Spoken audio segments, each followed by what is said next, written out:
আকাশেও এবার নিজের শক্তি দেখালো পাকিস্তান। পাক JF-17 যুদ্ধবিমানের ধাওয়ায় পালিয়ে গেছে ভারতের সর্বাধুনিক প্রযুক্তির 4 রাফাল যুদ্ধবিমান। ভারত নিয়ন্ত্রিত কাশ্মীরের ভৌগোলিক সীমানার মধ্যে আকাশে টহল দিচ্ছিল 4টি রাফাল যুদ্ধবিমান।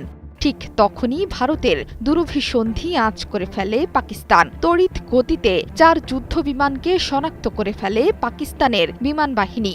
বলা চলে পাকিস্তান বিমান বাহিনীর ধাওয়া খেয়ে পালিয়ে গেছে ভারতের শক্তিশালী 4 রাফাল যুদ্ধবিমান।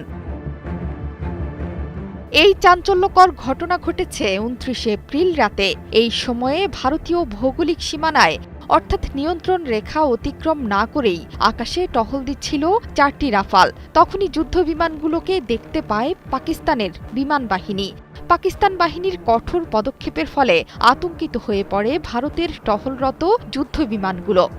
দ্রুত বেগে সেগুলো আকাশে টহল দেয়া বন্ধ করে পালিয়ে যায়। ভারতের রাফাল যুদ্ধবিমানকে উচিত শিক্ষা দেওয়ার ঘটনা ফলাও করে প্রচারিত হচ্ছে পাকিস্তানের গণমাধ্যমেও। এরই মধ্যে পাকিস্তান সাফ জানিয়ে দিয়েছে, যে কোনো আগ্রাসনের জবাব দিতে প্রস্তুত ইসলামাবাদ।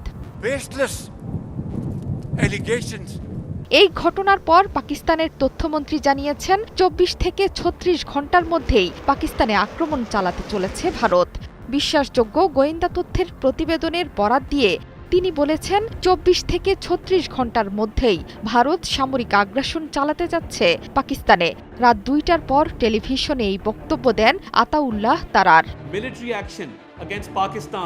ভারতের আকাশে রাফালের আনাগোনা বৃদ্ধি পাওয়ায় এটা স্পষ্ট যে রাফাল দিয়েই হয়তো পাকিস্তানে হামলা চালাবে দিল্লি। চলমান উত্তেজনার মধ্যে ফ্রান্স থেকে আরও 26টি রাফাল যুদ্ধবিমান কেনার চুক্তি এরই মধ্যে সেরে ফেলেছে ভারত। কয়েকশো কোটি ডলারের এই চুক্তিতে একক ও 2 আসনের যুদ্ধবিমান রয়েছে। ভারতের কাছে বর্তমানে 36টি রাফাল যুদ্ধবিমান আছে। নতুন 26টি এলে রাফালের বহর আরও ভারী এবং শক্তিশালী হবে। পাকিস্তানের সাথে চলমান উত্তেজনার মধ্যে নিজেদের সামরিক সরঞ্জাম দ্রুত আধুনিকীকরণের প্রচেষ্টার অংশ হিসেবে ফ্রান্স থেকে এসব যুদ্ধবিমান কিনছে নয়াদিল্লি। 2023 সালে বাস্তিল দিবস উদযাপনে ফ্রান্স সফরের সময়ে 26টি যুদ্ধবিমান কেনার ইচ্ছা প্রকাশ করেন ভারতের প্রধানমন্ত্রী নরেন্দ্র মোদী। ভারতের এই অবস্থানে পাকিস্তান কি করবে তার স্পষ্ট জবাব দিয়েছেন দেশের পররাষ্ট্রমন্ত্রী ইসহাক দার। সিনেটে তিনি বলেছেন, প্রথমে ভারতে আক্রমণ করবেন না তারা, তবে কোনো আঘাত এলে তার জবাব দেবে। শুধু তাই নয়, পেহেলগামে হামলার ঘটনায় ভারতের অভিযোগ মোকাবেলায় পাকিস্তান যে কূটনৈতিক পদক্ষেপ নিয়েছে সেটি আন্তর্জাতিক সম্প্রদায়কে জানানো হয়েছে। জোহরা চৌধুরী সেতু, ৭১।